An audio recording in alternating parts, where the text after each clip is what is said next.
The following is a presentation of Major League Baseball Productions. Two cities bonded by baseball. Yastrzemski will not get it. It's over. Bottom of the 11th, here's Aaron Boone to lead off. A courageous performance by Curt Schilling. It's been around forever. As long as we've played baseball, there's been Red Sox Yankees. And for what seems like forever, one success has coincided with the other's failure. The Yankees are going back to the World Series to defend their crown. Move over, babe. The Red Sox are American League champions. It's this enduring connection that has fueled this riveting rivalry, the Boston Red Sox and the New York Yankees. One of the fiercest rivalries in all of sports. Boston and New York. Probably the single biggest rivalry in professional sports. Anytime these two teams get together, it's just hard not to feel like a playoff game. No matter when they're played, the games are always fierce. That is high and tight, and now Manny walks out toward the mound. Friction creates He's shouting angrily at Rogers. heat. Here we go. There's certain people you don't like, and I'm sure there's certain people over here they don't like. Varitek and A-Rod going at it. Whatever type of game they want to play, we'll play. Clemens is coming out here. Somebody hits you in your mouth, what are you going to do? As if this game needed any more emotion. I'm not sure I can think of any scenario more enjoyable than making 55,000 people from New York shut up. It's a soap opera. It never stops. And the Yankees are going to the World Series. Every Yankee fan, He's in the deep right field. kiss my ass. They don't like each other. They never have. They may never. Major League Baseball Productions presents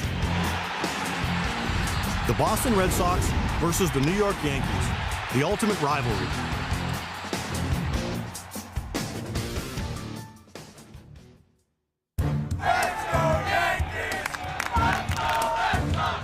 The rivalry between the Red Sox and the Yankees is one word: Ruth. Now here's an up-and-coming young player. The name is Ruth, George Herman Ruth. Red Sox traded Ruth to the Yankees and became the greatest player maybe of all time. The Yankees have just purchased him from the Boston Red Sox, where he made good as a pitcher. It was a princely sum of $125,000 plus a $300,000 mortgage on Fenway Park. So the Yankees not only had the Red Sox best player, but they actually owned Fenway Park at this time as well. No one could have guessed that Babe Ruth would become Babe Ruth. The sale of Babe Ruth was when the balance of power shifted. That was so pivotal in the history of this rivalry.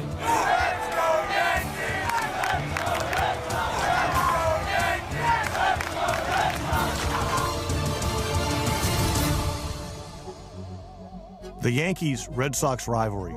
It all began with one man and a six-figure handshake, a man they called Babe. The Yankees have just purchased him from the Boston Red Sox, and he's slugging his way to baseball immortality. Ruth brought such power to the pinstripes, he went on to out-homer the entire Boston team in 10 of the next 12 seasons. Babe Ruth made the Yankees. Had Babe Ruth done all that in Boston, history would be a little different.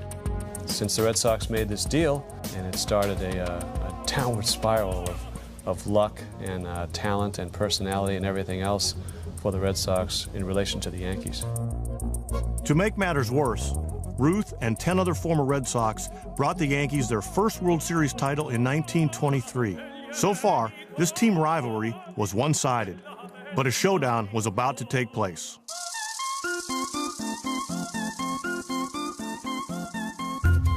They throw in where I'm swinging, and I'll be swinging. Joe DiMaggio and Ted Williams were a splendid duo and jolted the rivalry to life in the 40s. I never saw a better right-handed hitter and never saw a better player. I knew his hitting, and he was the best. I mean, how could you doubt that? I couldn't be jealous over his hitting. I certainly remember 1941, all the things that happened. What we remember most are Ted Williams hitting .406 and DiMaggio hitting in 56 straight games, and they sort of interweave in a sense. They also sparked some controversy when Joe D beat out Teddy Ballgame for the MVP award. Even the individual honors were going the Yankees' way. But the team rivalry never lost its intensity. You feared them. They feared us, right?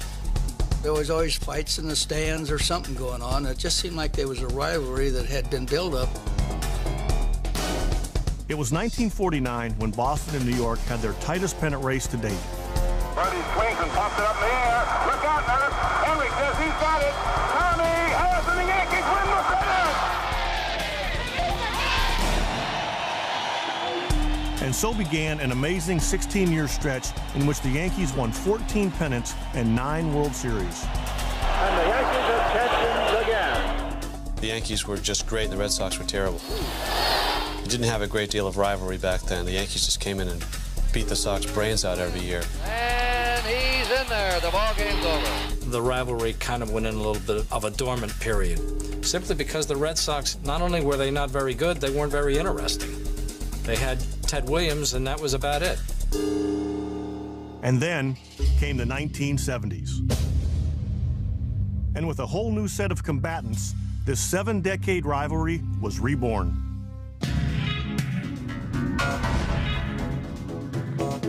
Things have gotten out of hand here at Yankee Stadium. Back in the 70s, players didn't like each other. Fisk and Munson didn't get along. Like you had with Ted and DiMaggio then, you had the 2 catchers. You had Thurman Munson and Carlton Fisk, which was a perfect embodiment for the rivalry. I hate to use the word, but there was some hatred. There's a lot of adjectives being thrown around, hatred. Here comes the runner. They really did hate each other. Lou Piniella and Carlton Fisk. Fisk gets tumbled, comes up, sticks Piniella with the ball, and all hell breaks loose. I didn't realize that rivalry was as heated as it was until I got over there, but it seemed like every year we had a fight with the Red Sox. 76? In 76, the rivalry really heated up. Friction creates heat. Look out. Yeah, that was a fight. Now I'm going looking for Nettles. Second fight. Bill Lee got his shoulder broken. Nettles hits me, drives me into the ground on my arm. Nettles grabbed him by the arm and jerked him around and hurt his arm. Class 2 AC separation, acromioclavicular separation. He's never the same pitcher again.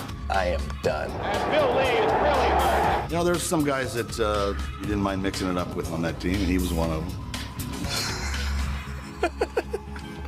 And that's the rest of the story.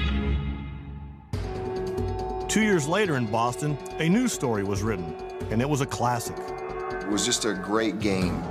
The one-game playoff, what it meant for the two organizations is just tremendous. 2 outs and 2 on, the Red Sox lead at 2-0. This is another key situation for Bucky Dent. One of the most significant, historic games in the history of both of these franchises. A lot of people remember where they were, and of course the Red Sox fans hate me.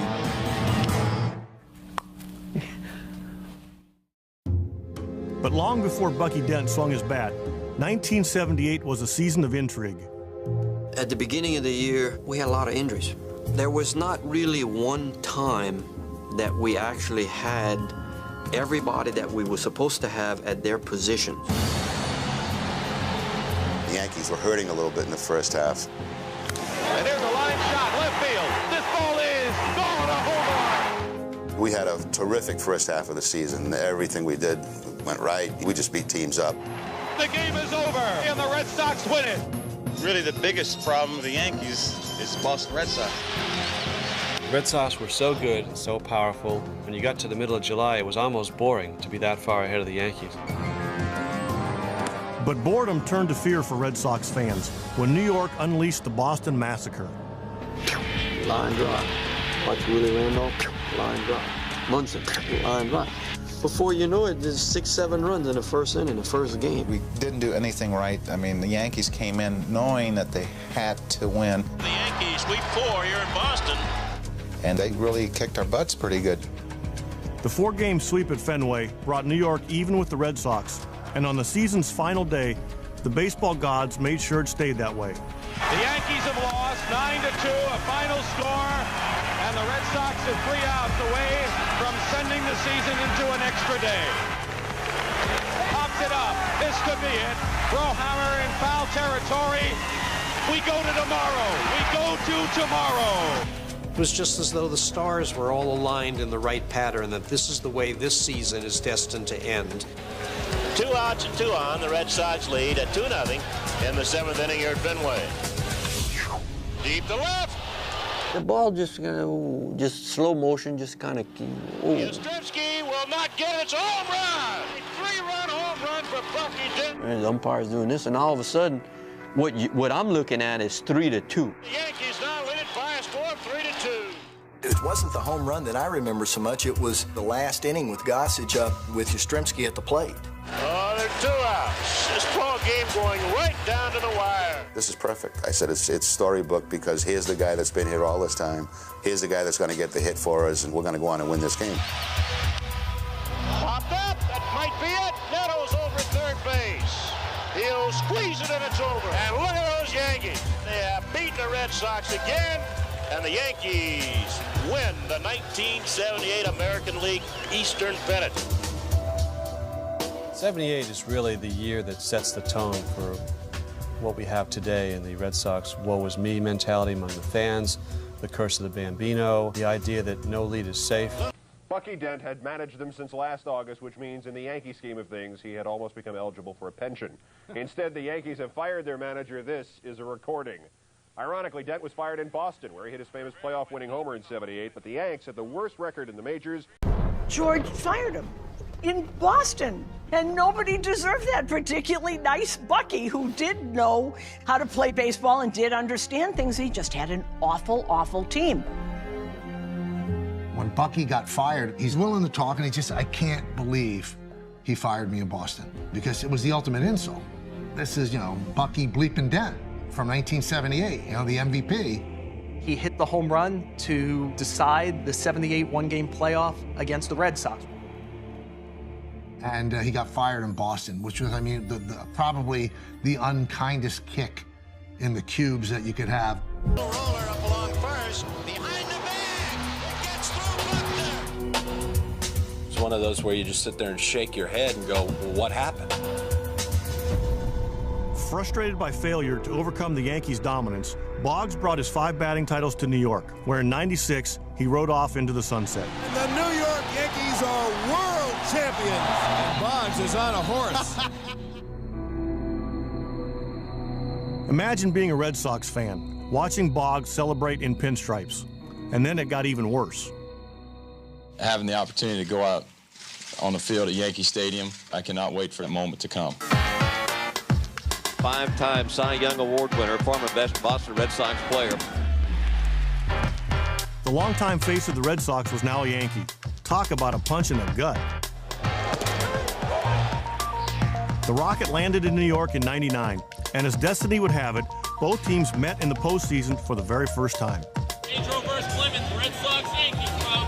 I'm willing to put this curse to hell, to bed, say bye-bye. Roger Clemens does not have very good stuff here this afternoon. And Boston takes a 4-0 lead.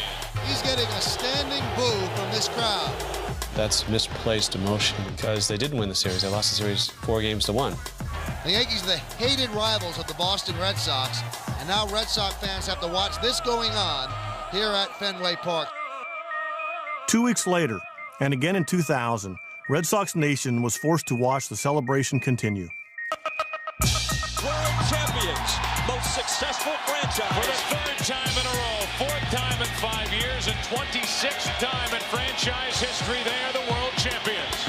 Finally know what it feels like to be a Yankee. It's been equated to the rivalry between the hammer and the nail. We've been playing this guys for 80 years. They cannot beat us.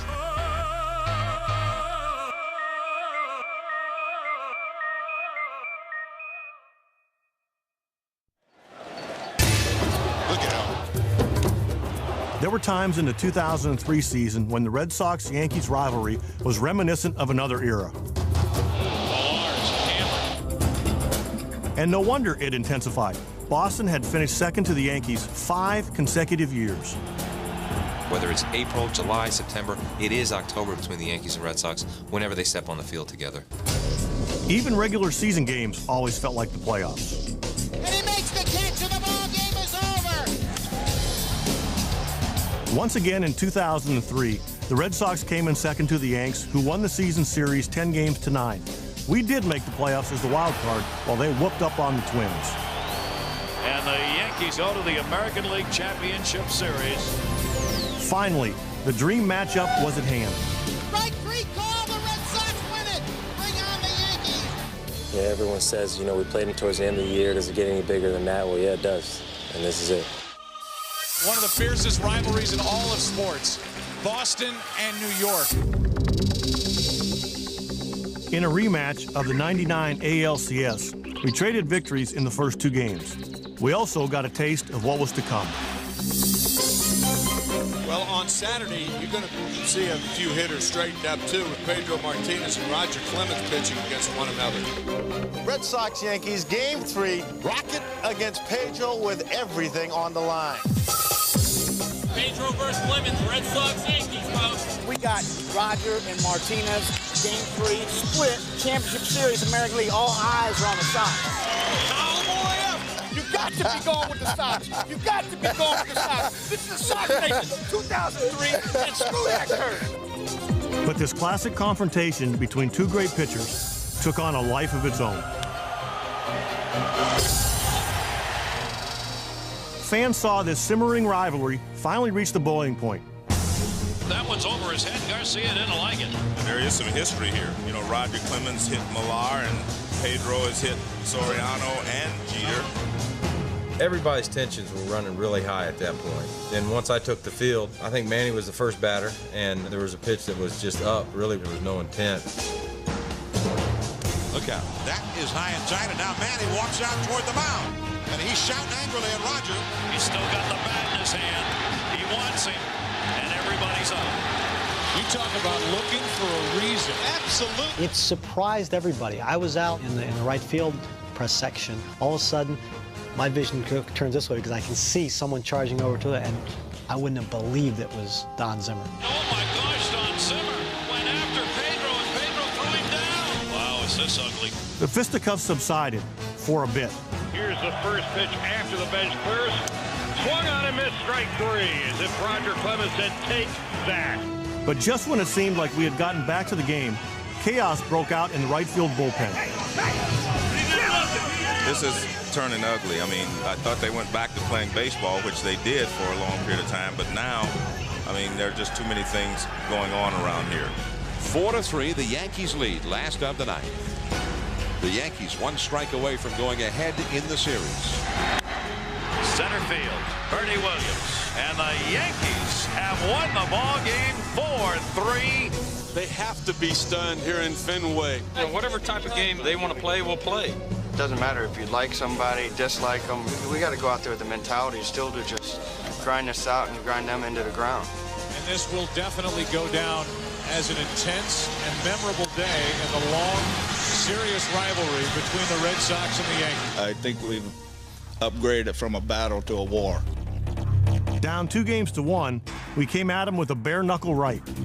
Strike 3 down, looking. And in Game 5, they countered with a left. Makes the play, and this game is over. And maybe the Red Sox season at Fenway as well. Now down 3-2, the Sox were on the ropes. That's what makes this series awesome. You got 2 heavyweight fighters. This is almost like the World Series, really. And we made certain that it went the distance. The Red Sox force a Game 7 tomorrow. And when we lost that Game 6, that's really a deflator because you know you're facing Pedro the next day. This rematch of hard-throwing right-handers marked the 26th time these 2 teams met in 2003. And at this point, they led 13-12. So far, Pedro Martinez has been outstanding. Early on, we took the upper hand in a game where the stakes couldn't be any higher. There it goes, the home run for Kevin Millar. And now the Red Sox with a 4-0 lead. But Mike Mussina was brilliant as a first-time reliever, and 2 Giambi home runs made it close. At least until Big Papi once again stuck a pin in their balloon.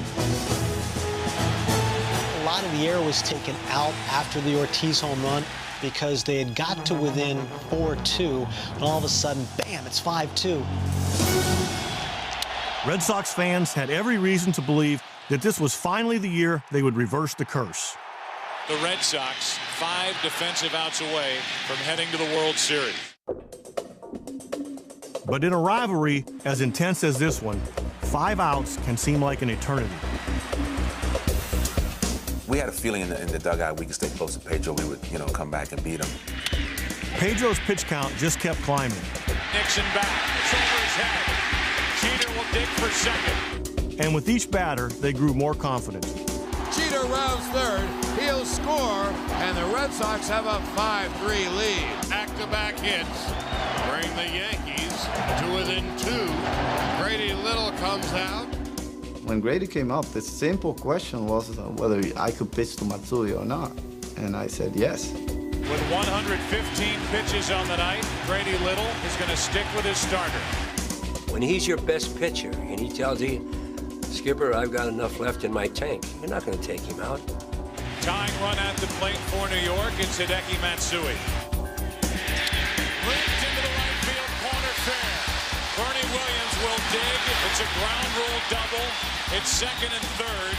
Lozano swings, a blue, shadow center, falling, base hit. Here comes Matsui. It's tied up. It's 5-5. And the Yankees have come all the way back in one of the greatest comebacks you'll ever see. It was only fitting that 2 teams who had battled for a century would be forced to go extra innings. 3 shutout innings from Mariano Rivera sets up the bottom of the 11th in Game 7. Perfect. Absolutely perfect. This is what made the rivalry great, but only one team could win. My husband went to bed. He just couldn't bear it. He wouldn't even watch it. We go to the bottom of the 11th. Here's Aaron Boone to lead off. That inning, he came to the dugout and I met him at the top step, patted him on the back and I said, listen. You're my sleeper pick. You're the X factor of the series. There's a fly ball deep to left.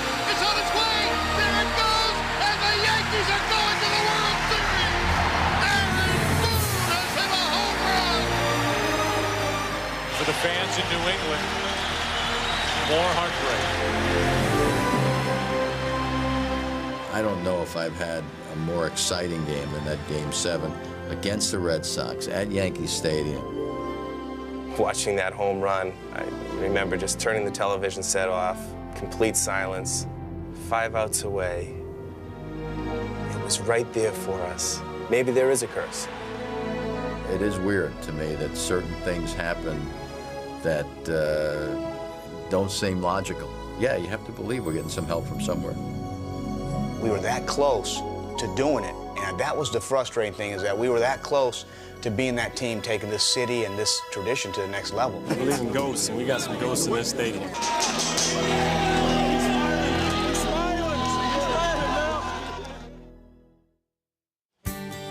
For Red Sox Nation, spring training couldn't have come soon enough. Red Sox, here we go. We really needed to put that season-ending loss to the Yankees behind us. World Series here, World Series. 2004 promised a fresh start and a positive outlook. It's just about putting a good team together, going to camp, and having a great season. Look around, it's a phenomenal scene. I mean, fans everywhere, they flock down from the Northeast. They're just as excited as we are to get out here on the field. Omar, is that my shirt?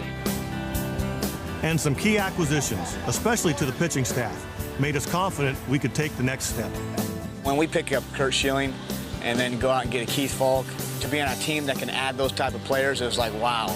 How many games you won the last 3 years? No, wait, how many games you won the last 3 years? Top to bottom, this is as good a staff as I've ever been on. Yeah. Sorry, you've only won 50-some games the last 3 years. You're bad. Around at this roster, and I see a team that, if we stay healthy, we could be world champions. It's just going to be up to us. That city's pulsating like it's never had, it seems, this past year, and it's going to continue. We don't underestimate them whatsoever. The things they've been able to do is brilliant, and they got our attention. But in typical Yankees fashion, they grabbed the spotlight right back. You talk about things that happen so quickly. Aaron Boone is our third baseman. Then he has this unfortunate accident playing basketball and hurts himself. And then all of a sudden, I get a call on a Friday night, says Alex Rodriguez. I said, wow. Ladies and gentlemen, number 13, Alex Rodriguez of the New York Yankees. You can't even begin to know the ramifications of this deal for the Red Sox. This is clearly a victory for the Yankees. Getting a player that was literally within hours of becoming a member of the Red Sox nation. What a steal. And the best thing was that it gives it to the Red Sox. Boston and New York is always going to be a very heated rivalry. And I think I come in and I throw a little log in the fire. Some people are calling it the biggest deal since the Yankees got Babe Ruth from the Boston Red Sox. You know they're going to point to the curse of the Bambino. My job is to, and my teammates' job is to hopefully keep that curse alive. As far as the curse, it's something that you hear, but I don't believe in it. I mean, you got to win baseball games. With A-Rod, without A-Rod, this is the best Red Sox team that I've seen since being a Red Sox fan. World Series or bust. Yeah, I know. This better be the year. I'm hoping. Bottom line, I don't think either of us are going away. You got two prize fighters here that are going to continue to duke it out, and I don't know how long I can take it. With both teams having improved their squads, it was clear that the bar had been raised and the competition for the American League East title would be more intense than ever. It'll be a tough play. Jeter on the run, makes the play, and flies into the stands. Oh, what a play by Derek Jeter. Messages were sent. Lines were drawn in the sand. Alex Rodriguez is drilled, and he says something to Bronson Arroyo. Here we go. Veritek and A-Rod going at it. That's a wake-up call, man. Schilling is right in the middle of it. Now another fight off to the side.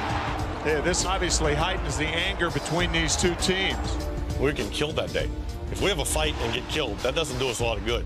We have a fight, we come back from a big deficit, hit a home run off of Rivera, and boom, we got to win. The Red Sox win it!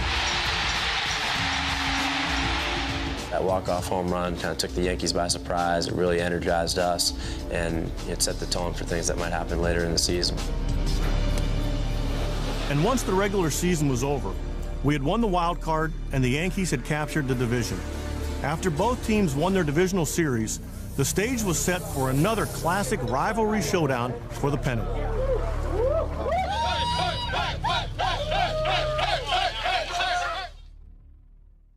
The two teams in the American League are facing each other in this series are the two best teams, period.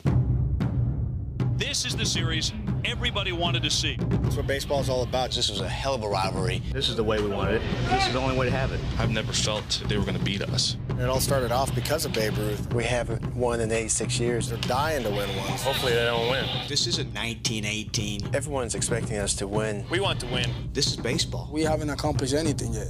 We're still not where we want to be. We got to win 4 games before they do. I'm not sure I can think of any scenario more enjoyable than making 55,000 people from New York shut up. This is the series everybody wanted to see. The world would have been disappointed had it not been the Red Sox and Yankees after what went down last October. A minor concern for the Red Sox. Curt Schilling walked into Yankee Stadium with an obvious limp, wearing a boot on the right foot to protect the ankle from what's been diagnosed as tendonitis. For game number 1, it's Curt Schilling on the mound for Boston. That's the man they went after and got, their big-ticket man, to start a game just like this. I went out to the bullpen and had probably the worst bullpen in my career. But mentally, I just shrugged it off and thought, you know, okay, it's one of those nights. I'll be fine once the game starts. Good evening, ladies and gentlemen, and welcome to Yankee Stadium. I was horrible. They pounded every mistake I made. It is a ribby double for Hideki Matsui. Well, he's just physically not right. That right ankle, you can see the pain. He has been a warrior. He has been a horse, and tonight he has been hittable. Them getting 2 runs in the first inning and really, I thought, gave them momentum, not just for that night, but for the series. That's a frustrated man on the mound. He couldn't believe that he did not get Matsui out. Schilling simply didn't have it, and their hitters feasted, taking a 6-0 lead after just 3 innings. So Curt Schilling has been pounded and knocked out after 3, and Messina has pitched a perfect game through 4. You know, everyone talked about Schilling, and rightfully so. He's one of the best pitchers in the league, but Moose can pitch too. Messina perfect through 6. Messina's workmanlike effort enabled them to win Game 1 and left the man we had acquired to win these kinds of games wondering about his future. The Yankees break through. They do the damage against Schilling. After that game, I was almost resigned to the fact I wasn't going to pitch again, but I thought maybe that cost us the series because of all the buildup and all the hype. about getting me to beat the Yankees and wanting to go out there and shoulder that.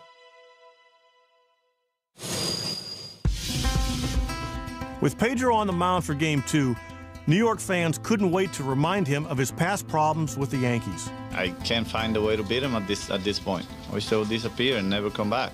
I wanted to bury myself in that mound. I mean, what can I say? Just tip my hat and call the Yankees my daddies.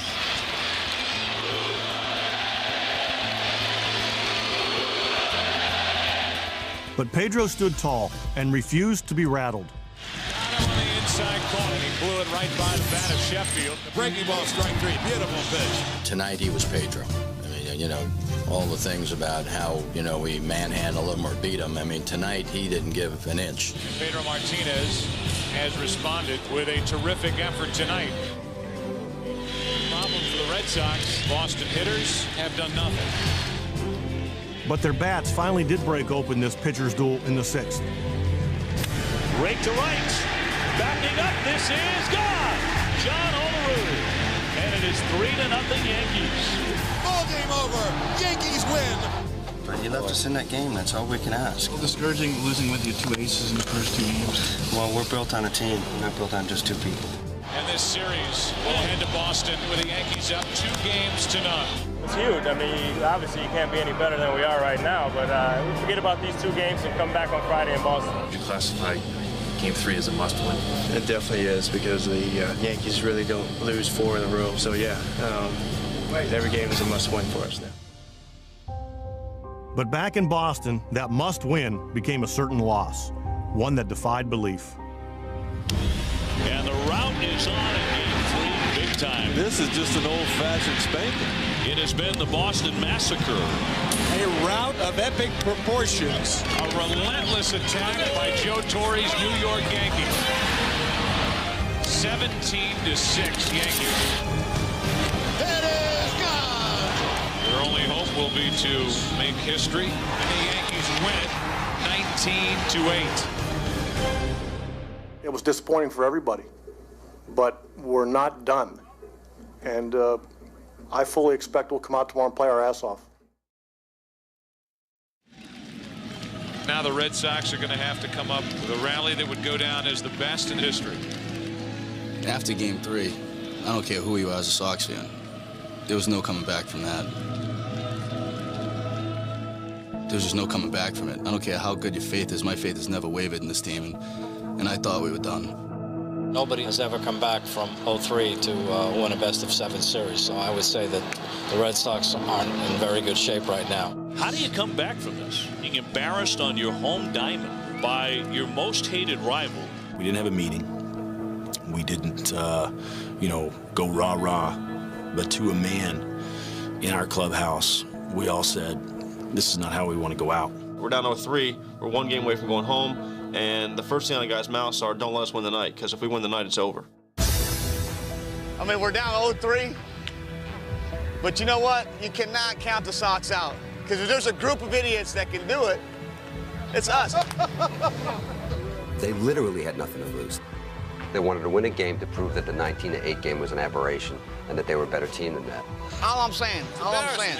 What's embarrassing? You guys are better than this. That had never been done. A team had never come back from that deficit in postseason. We knew going in that it was going to be a tough series. It's not over yet, because they're certainly capable of winning ball games.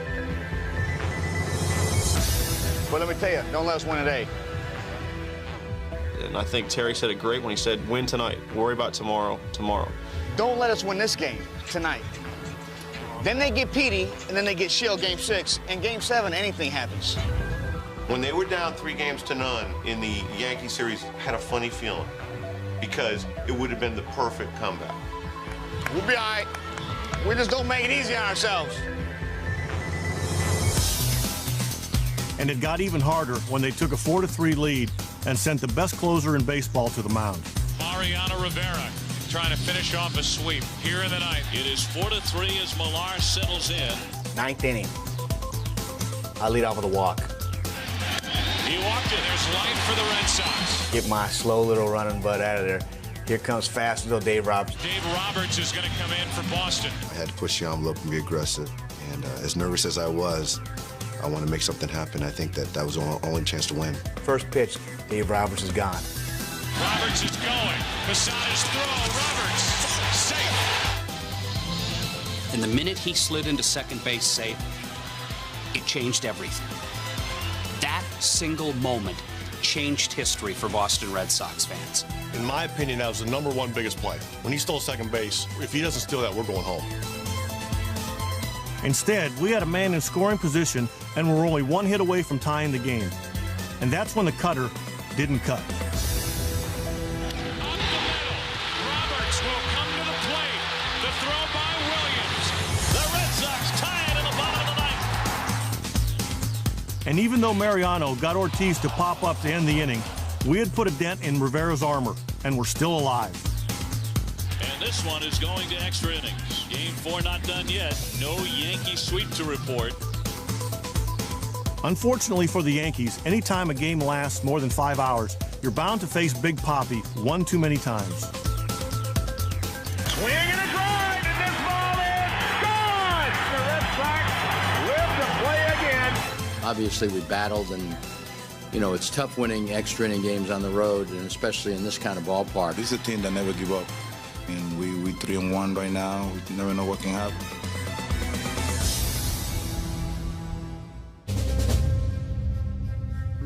So we lived to see another day, and in Game 5, we sent Martinez to the mound. But with the bases loaded in the 6th, Derek Jeter appeared to give the Yankees the edge. Line drive is going to be fair down the right field line. 1 run in, 2 runs in. Here comes the 3rd run. Play at the plate. Safe. So 3-run score, and the Yankees are on top 4-2 here in the 6th inning. It was still 4-2 in the 8th when they had Tom Gordon on the mound. But Ortiz was on his way to becoming a Boston legend. Deep into the night. Way back and gone. This home run draws the Red Sox to within 1. Then in the 9th, they got a dose of that emerging Fenway Park mystique. Fly ball hooked to the corner down to the pesky ball For a ground rule double, and that could have taken a run off the board for the Yankees. Thanks to a fortuitous bounce, we escaped any damage, and our makeshift bullpen pitched 8 shutout innings. How valuable is Wakefield to these Red Sox? It was there again for Big Papi. Little blooper, center field. That drops down for a hit, and the Red Sox win it in 14 innings. They're going to the Bronx. That's all I do, hit. You know, I don't go out there and play defense and gotta worry about what I do with my bat, and whenever I get the chance, I gotta get it done. The Yankees, I think, you really have to think about who's their big papi. Each game is a series in itself. Obviously, these last 2 games have proven that. These ball clubs have, you know, both wanted badly. This was just a phenomenal night, phenomenal 2 nights. And this is like round 13 of a 15-round prize fight right now with 2 heavyweights. It was unbelievable.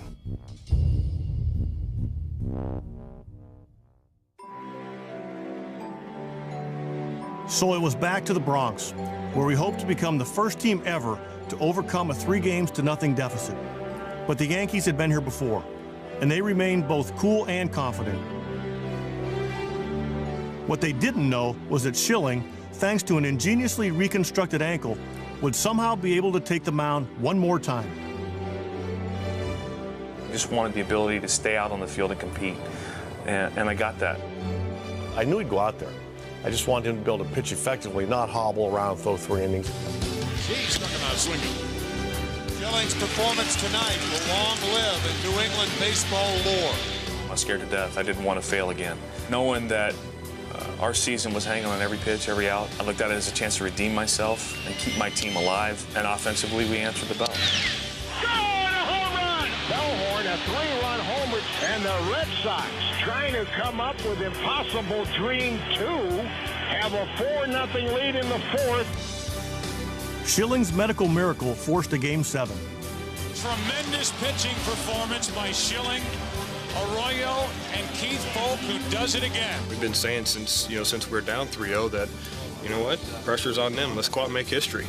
You want to make history? No doubt about it. We have a chance to shock the United States of America. What about the world? The world. All right, the world. There you go. When the Yankees were up 3-0, no one could have dreamed there would be a Game 7 at Yankee Stadium. But that's what makes this the greatest rivalry in all of sports. It's deja vu all over again. Here we go, Game 7, New York. It was like all the fury was built, you know, when we were down 3-0, and it slowly came out. And by the time we got to Game 7, it all just poured out and scored a lot of runs early. Here's a swing and a drive. This one cranked to right, and it is gone. A home run for David Ortiz. A 2-run shot. We took an early lead, and then Johnny Damon came up with a plan. I knew exactly what I needed to do. I knew they had to get that first strike over, and when I saw it, I hit it, and I silenced the crowd. I drive to deep right, grand slam, Johnny Damon. And Derek Lowe made sure that our date with history would remain intact. Derek Lowe has been sensational. The beauty of Game 7 for me is I pitched, because watching is so much more nerve-wracking, and especially what happened last year. We knew we had to score early and then keep on scoring. Johnny Damon, 6 RBIs tonight. And it's an 8-1 Red Sox lead. And we had a convincing lead, but I wasn't going to smile until after that game. But with a 10-3 lead in the 9th, all of Boston was ready to do more than smile. Swinging a ground ball to second base. Pokey Reese has it. He throws to first, and the Red Sox have won the American League pennant. To come back 3-0 to the New York Yankees, it humiliated them after years and years of them humiliating us. The Red Sox have done it. They've pulled off the miracle. The first team ever to win a series went down 3-0. We shocked the world. We shocked the world today. 4 in a row. 4. Yeah, baby. Yeah. Get the Number 1, baby. We took it to another level. Hey, Dio. Look at this. American League champion. Oh, my goodness.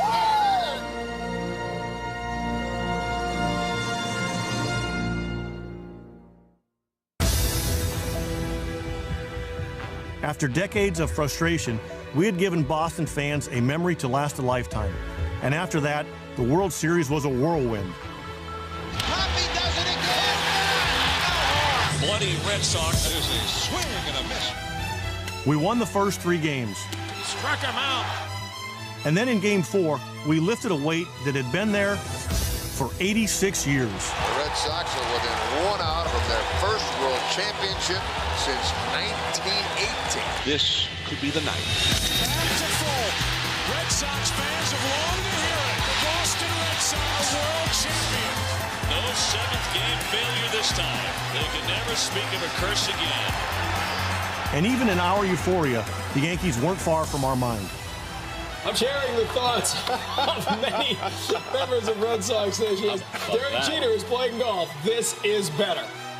Boston Red Sox are World Series champions, and every Yankee fan, whether I know you or not, can kiss my ass. We were waiting to win the big one. We've won it. Now we can look the Yankees in the eye. We don't look away from them anymore. There is a swagger about me now, swagger that Yankee fans have had for years and years. Now it's my turn and every other Red Sox fan. They can laugh at least for a year. You know, there's no curse. We can beat you, but the rivalry is no less intense. It's always as intense as ever. I think, if anything, it's gone to even another level because it's become more of a rivalry. They're on the same playing field now. You know, they experienced a championship last year, whereas the Yankees, it's been a while now. And some of the Yankees players, they haven't. The first team ever to win a series went down 3-0. It's the worst loss in their history, the longest winner in their history. Any conversation when somebody's down 3-0, they will be the first frame of reference. They have a new T-shirt out. It's called Choke, the official drink of the 2004 New York Yankees. It's still hard to believe it happened, but it's a lot more important that they got Randy Johnson than that they did spend the winter trying to make up for losing that series. Welcome to Yankee Stadium, Randy Johnson. You know, the bottom line is I've been brought on board to the Yankees here to help this team get to a championship, and nothing less than that is acceptable. I think he does change the dynamic of this rivalry. He gives the edge back to the Yankees, where last year I thought Schilling gave the edge to the Red Sox. And while they fired the first salvo in the offseason, we answered back by signing longtime Yankee favorite David Wells. Did you ever think you'd be wearing a Red Sox uniform? Not in my wildest dreams. You know, they got a winning atmosphere here and a winning attitude, and that to me, you know, that says a lot.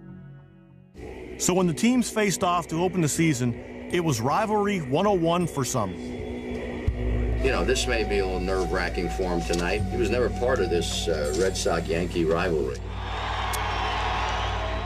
Didn't know what to expect, and I was going to walk through the tunnel. I said, you know, I'm going to walk out and see what it's like. And I was right. So here we go. We pick up where we left off last October, which was in this ballpark. Strike three. He got pumped up. Randy Johnson works a 1-2-3. Strike three ball. It's not too often that Randy has bad games. We faced him enough times to know what he has, and he had great stuff tonight. Sheffield with an RBI double. The Yankees take a 2-1 lead. It's a long season, so it's just only one game. We're not out of it just yet. And the Yankees win their home opener 9-2 here on a Sunday night. So that's last October when you went out there, you know? Not really, but it was good to kind of get started against the world champions and trying to start putting last year behind us. But everyone was reminded of last year 1 week later when the Yankees joined us for Fenway Park's season opener, and we got our rings. The ring's got a police escort here early this morning. That's how important this event is to the city. It's everything you love about sports is in this ballpark today, whether you're a Yankee fan or a Red Sox. It's about hope and loss and renewal and what keeps people coming back. It's more than just a championship. It's history. Do you think you'll take a peek at the ceremony at all? Oh, I watched some of it, yeah. I think out of respect to those guys, they beat us fair and square, so we as a team got to take a little medicine, I guess. Welcome to opening day 2005 at Fenway Park, the home of a defending world champion, Boston Red Sox. I think the respect for the fans and the franchise was never more evident than to look over and see the Yankees on the steps, standing up, applauding the Red Sox and applauding their fans. I think was one of the great moments I've ever seen in baseball. And then there was the greeting for Rivera, who had struggled recently against the Sox. The Red Sox tie it in the bottom of the ninth. Home run for Veritek. It ties the game. It could best be described as a Boston cheer. The fans were cheering when they announced my name, and it was kind of neat. You know, I know it wasn't sarcastic. I take it the way they handled to me. You know, I take it with the respect. I take it with class and tip my hat and laugh. For the time at least, everyone was smiling. But all that changed just days later.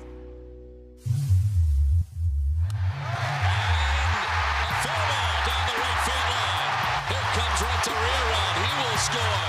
It's a two-run triple. An altercation at right field. Sheffield threw the ball back in, and then something happened very quickly. I was just going for a ball in the corner, and I went in the angle to cut the ball off, and I bent over. And by the time the ball was getting ready to come in my glove, I take a swipe right across my lip, and it kind of jarred me back, and it kind of surprised me. Oh my goodness, right there, yeah. Yeah, the guy with the B on his hat took a swipe, and then Sheffield goes right back at him. My first reaction was to swing, to get whatever that was off me. And I threw the ball in, and then I went back to see what happened. And Sheffield went right back to that fan, and then quickly the security broke things up. I hate it for that fan, and I hate it for Sheffield, and I got respect for Chef too. Was this an ugly situation that could have been even worse? What could have been worse if I didn't hold my composure? It's a soap opera, if you will. It never stops. When the two play, all bets are off. And so the 2005 version of the rivalry began with fireworks. But the Yankees struggled early in the season and fell to 11-19. Oh, what a nightmare beginning for the Yankees. How could you have a worse start than this? It's unacceptable. I mean, I don't know how else to say it. I mean, we're going through the motions. It's like that Space Jam movie where take your powers away. That's how we're playing. Meanwhile, we were dealing with the continued absence of Schilling and an ineffective bullpen. Mitch swings, drills one to left, and the Rangers have won it. They have beaten the Boston Red Sox. When teams kept leaving us around, letting us hang around, we kind of hit our stride. A three-run home run for Gary Sheffield. So despite our best efforts, It's good! Ortiz and the Red Sox walk off with the win! We couldn't pull away from them. And when the two teams met after the All-Star break, we were neck and neck, to no one's surprise. I think in a way both teams feel fortunate for where they are. The Red Sox know they haven't played well. They know they've missed Curt Schilling for almost the entire year, and there they are sitting in first place. People thought they were going to be in last place the way they're pitching in the first half. Look where we are, first place. The Yankees sit there and say, we're up and down, wins and losses. They're 2.5 games out. They're ecstatic too. It was a crucial 4-game series, and Schilling was back, not as a starter, but as our closer, setting up another classic moment in this storied rivalry. I mean, this is it. Here we go. Curt Schilling matched up against Gary Sheffield to begin the night. Swung on and ripped toward the alley. It bangs on the left center field wall. Sheffield on his way to second. The throw is not in time. You know, it seems like with the Yankees and the Red Sox, when they get together, the script is written before the game. And now Schilling's got to deal with A-Rod. As you could almost see the game coming down to Schilling and Rodriguez. A-Rod and Schilling have not exactly seen eye to eye. The pitch swung on and hit high in the air. The deep left center field. That ball is high, not as far. It is gone. And the Yankees in the 9th inning take an 8-6 lead. I got beat. Because I got beat, we lost tonight.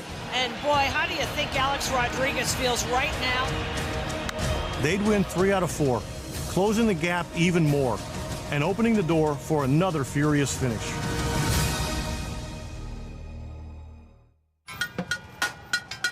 Big time in New York. 55,000 for every game, Yankees and Red Sox. Go Yankees! When that September series began, New York was in an unfamiliar position of underdog, trailing us by 4 with just 23 left to play. And every game vital, especially to the Yanks. I'm up early, try to get myself some breakfast in. Usually I go down to the diner, trying to get myself into that state of mind of visualizing myself pitching to certain hitters, certain different situations. It'll be Gordon against Varitek. Then when they come up, it's almost like I've already faced them. I've seen that situation before. Varitek's now the tying run. Facing the Red Sox, it's always been a battle. Swung on, double play ground ball to Cano. Flip to Jeter, 1 on the first, double play. And Gordon gets out of trouble. This is a time for a lot of players on our team to shine. They're on their feet. Rivera deals. He struck him out swinging. Ball game over. Yankees win. What an important start it is for Curt Schilling today. They score a lot of runs, but not enough runs to support a bad pitching staff. They've needed somebody to step up. They've needed Schilling to step up. After a month as our closer, Schilling was back in the rotation and hoping for some quick runs. It always makes a difference when you have a lead early in the game, especially playing either one of these two teams. What a shot by Manny Ramirez. Because it's going to be next to impossible to shut either one of these teams out. That fastball at 94. Curt Schilling is pitching a one-hitter. Schilling and the Red Sox Nation having it their way today in the Bronx. Hopefully we come out and win this game tomorrow, but the worst we're going to leave here is a series up on these guys. And this late in the season, that's a big deal. If the Yankees lose today, their chances of winning the division realistically are gone. It's a hugely important game. Can he match Schilling? His ex-teammate yesterday did what the Red Sox got him to do. He's been good, but they didn't buy him to be good. They bought him to be real good. Randy Dandy deal. He struck him out. Johnson is pumped up. 97. That game is the single most important game in the American League East this year. Got him. Because the Yankees were buried if they lose that game. Wow. What a game. They trail now by 3 with 20 games to go. This season also had a subplot when the top 2 MVP candidates emerged, David Ortiz and A-Rod. 11 times to date, a Yankee and a Red Sox player finished 1-2 in the MVP voting. The most recent was in 1986, when Roger Clemens beat out Don Mattingly. Before that, 1978, when Jim Rice captured the award over Ron Guidry. Who would win in 2005? It was anyone's guess. If you're just going to go on the best all-around player in baseball this year in the American League, it's hands down been Alex Rodriguez. And there goes the deep left center. It is gone! An A-bomb for A-Rod. If I were voting, this would be a no-brainer. David Ortiz is the best hitter in the league. He's the reason this Red Sox team is where they are. Look out. Fly ball. He does it again. They'll give it to A-Rod, because they'll bring up the whole DH thing. A-Rod's got defense. Ortiz has got team leadership and all those RBIs in key situations. It's going to be a very, very, very close vote. And here is Alex Rodriguez. I would hate to be pitching against A-Rod. A-Rod leads the American League with 17 game-winning RBIs. You see how big he is when he bats up? He's like one of those cartoon characters. Grounded through the left side for a base hit.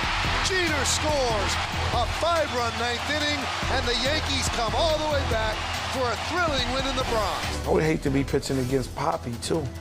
Poppy come up with his bat. He's just ready to hit. Hits it to deep right field. Big Poppy and the Red Sox walk off with the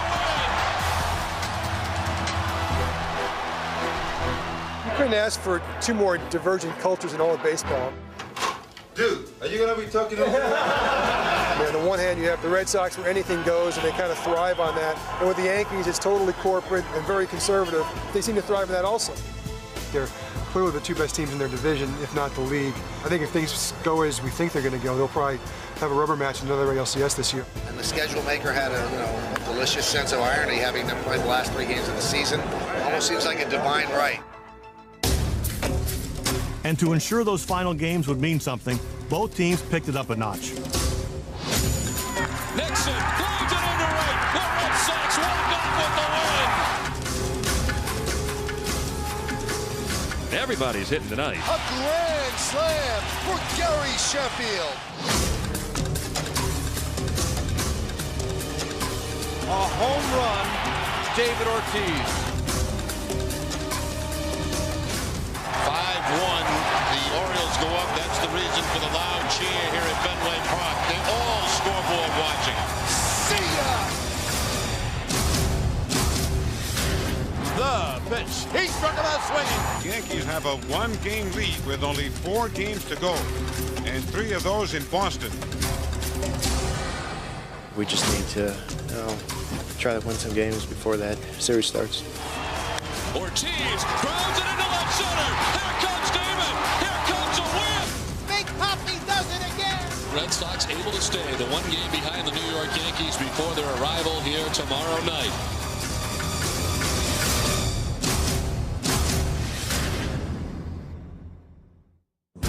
After 159 games, it all comes down to this weekend.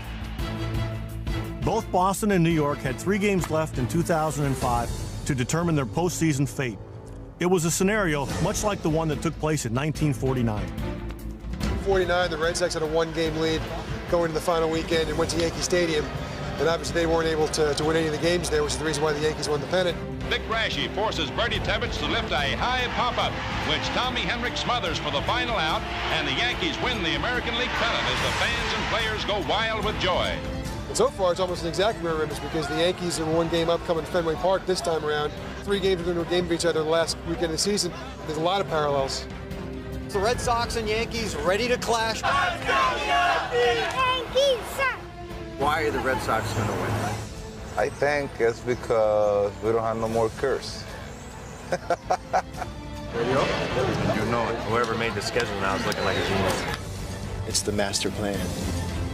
God's way. Yankees, Red Sox. Everything changes in the next 24 hours. Game 1 of the 3-game series. The Red Sox, the Yankees, we're ready to go. Both MVP candidates played a role early in Game 1. A-Rod scored a run, and Ortiz forced the Yankees' hand.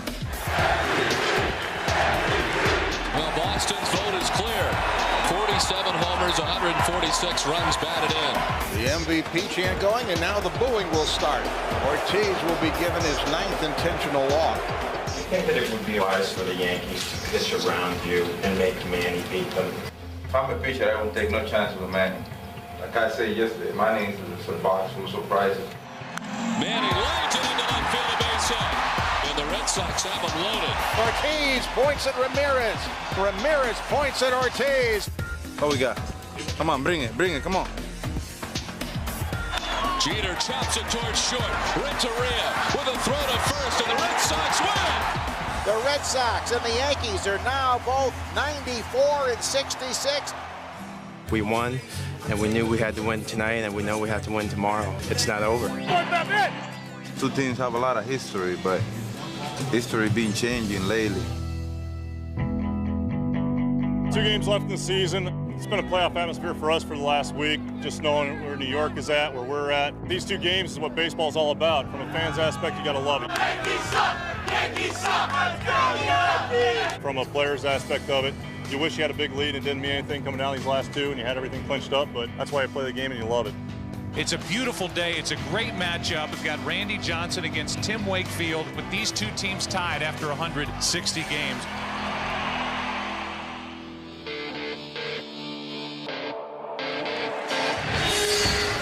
Johnson was gunning for his 5th win over us this year. And though he's normally a Yankee killer, Wakefield didn't have it. There's a shot into left field. A-Rod goes deep, all the way out onto Lansdowne Street. 3rd home run allowed by Wakefield. 7-2, the Yankees on top here in the 5th. 2 out, 9th inning, 8-4 Yankees. 2 teams started the day tied, 94 and 66. Here's a 1-2. Damon chops it to Rivera. Waits for it. Throws a fastball, and the Yankees, for the 8th season in a row, have won the AL East.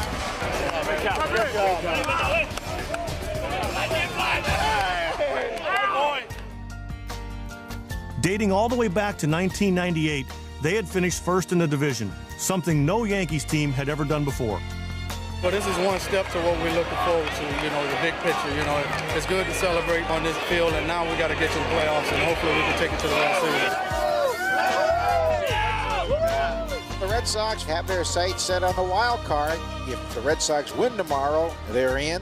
The main thing is to get into the dance. You got to get in the room, get in the party, and then we'll see what happens. We tried to win the East. It didn't happen, and now we got to find a way to get W tomorrow. AL East champs. Y'all better know that.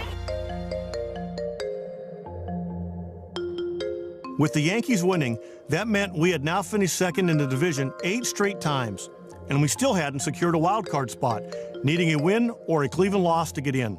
Well, the good news for the Red Sox is if they win today and Sunday, they'll get into the playoffs. The Yankees are playing for home field advantage, so it's not like the Yankees won the division championship and they're going to come out and take this day off, so it's not going to be an easy day for the Red Sox. Here we go, game number 162 of the 2005 season. We took an early lead, but it really didn't matter by the 5th inning because Cleveland lost and we were in. Well, great news as the Red Sox headed back to the postseason. See what the crowd reaction will be here when it comes up on the board. The regular season is over. The defending world champions are headed back to the postseason. I'm very proud of everybody in this clubhouse. It took more than 25 guys to get here, considering what happened with our team throughout the course of the year, and it took all 162 games to get in, so it's especially a sweep. Is there part of you that would like to face him again in the ALCS? Absolutely, of course. That's it's inevitable. We know to go where we want to go. We probably have to go through Boston. They're the world champs, and they probably know they have to go through us. But for this rivalry to resume in the LCS, we'd both have to get through the 1st round, and that proved to be a daunting task. If you look at the big picture, a lot of respect towards the Yankees and the Boston Red Sox, tremendous franchises. But you cannot deny that in any given moment between the 2 white lines, anybody can beat you. Ball again by Chicago. Got that high. The White Sox have won game 1. And it's chopped toward 3rd. Easy throw. A-Rod drops the ball. Wow, what happened to A-Rod on that one?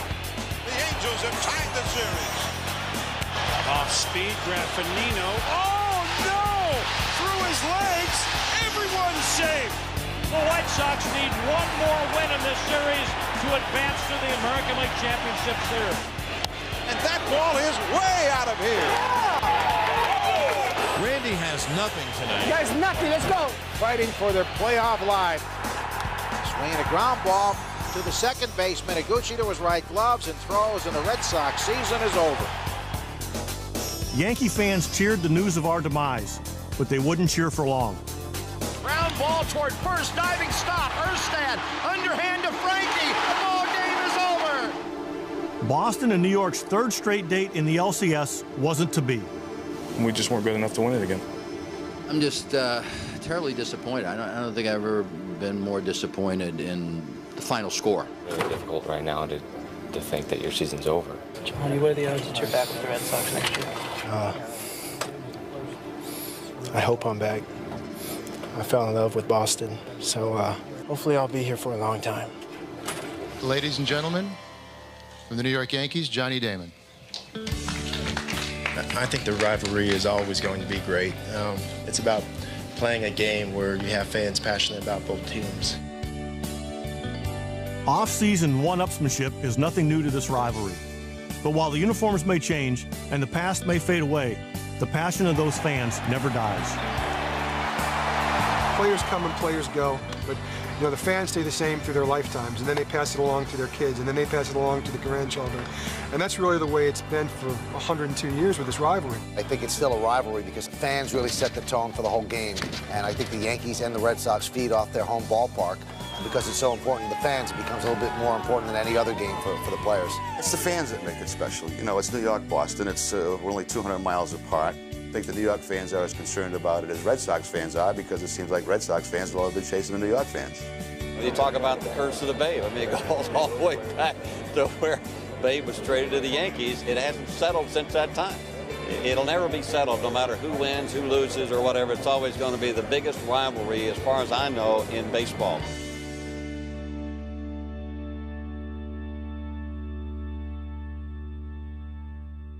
The Yankees haven't won a championship this millennia. This is the Red Sox millennia. The Yankees had last century, but we got the third millennia. Do you think you're going to beat the Yankees? We better. If not, we're in deep trouble. In my dreams. Best friends forever. Best rivalry. Best rivalry. And we still love each other. You're for the Sox! Not the Yankees, you're for the Sox! Well, this is where the curse is going to start all over again. I still believe they could beat the evil empire. Yankees are number one. They're the best team that ever played this game. It's easy to be a Yankee fan. It's hard to be a Red Sox fan. What are they going to be miserable for? Get those Yankee fans right there. Go Yankees! Go Yankees!